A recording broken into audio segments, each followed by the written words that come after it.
பாருங்க, இன்றைக்கி அம்மன் பச்சரிசி அப்படிங்கிற தலையில் இன்றைக்கி சட்னி வைக்க போகிறோம். அது எப்படி வைக்கலாம்னு பார்க்கலாமா? இது என்னன்னா அம்மன் பச்சரிசி தலைன்னு சொல்லுவாங்க இல்லையா, அந்த அம்மன் பச்சரிசி தலை ஒரு கைப்பிடி வச்சுருக்கேன்.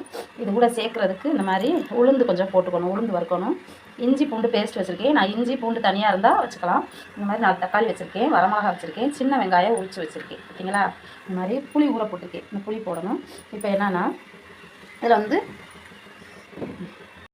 செய்முறை பாருங்கள். நல்லா சட்டியை காய வச்சு அதில் என்ன போட்டிருக்கேன்னா உளுந்தம்பருப்பு போட்டிருக்கேன். பார்த்தீங்களா? உளுந்தம்பருப்பு எண்ணெய் நல்லா ஒரு 50 எண்ணெய் ஊற்றிக்கோங்க. 50 எண்ணெய் ஊற்றி நல்லா உளுந்தம்பருப்பை வந்து வறுக்கணும். அந்த எண்ணெயிலே அது வந்து நல்லா வறுபடணும்.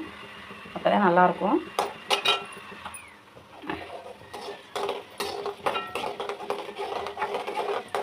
இந்த மாதிரி இந்த எண்ணெயிலேயே நல்லா சலசலன்னு அந்த உளுந்து நீங்கள் பாருங்கள், இந்த மாதிரி நல்லா வறுக்கணும்.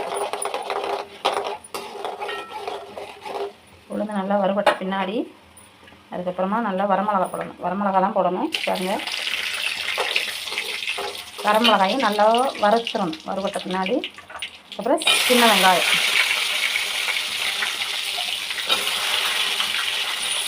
போடணும்.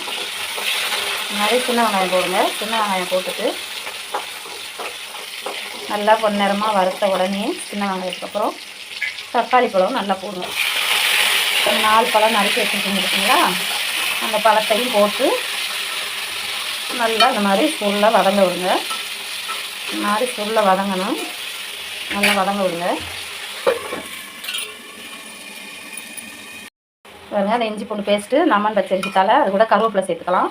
போட்டுட்டு நல்லா வதங்க விடணும். இந்த மாதிரி வதங்கினா தான் நல்லாயிருக்கும். அது கூட கருவேப்பிலை போட்டுக்கலாம், புளி 2 போட்டுக்கலாம், இதெல்லாம் போட்டுக்கலாம். போட்டுட்டு நமக்கு தேவையான அளவு உப்பு போடலாம். உப்பு என்ன உப்பு போடணும்னா கல்லுப்பு தான் போடணும்.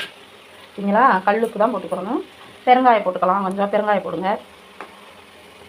நல்லா வதங்கிடுச்சு பாருங்கள். இதை வந்து நல்லா ஆற வச்சுட்டு மிக்ஸி ஜாரில் போட்டு நல்லா ஓட்டி இட்லிக்கு வச்சுக்கலாம், சட்னிக்கு வச்சுக்கலாம், சாப்பாடு கூட போட்டு செஞ்சு சாப்பிடலாம். நல்லா டேஸ்ட்டாக இருக்கும். இதில் என்னென்னா தாய்மார்கள், பாலூட்டும் தாய்மார்களுக்கு குழந்தைக்கு பால் இல்லை அப்படின்னா இந்த மாதிரி செஞ்சு சாப்பிட்லாம்.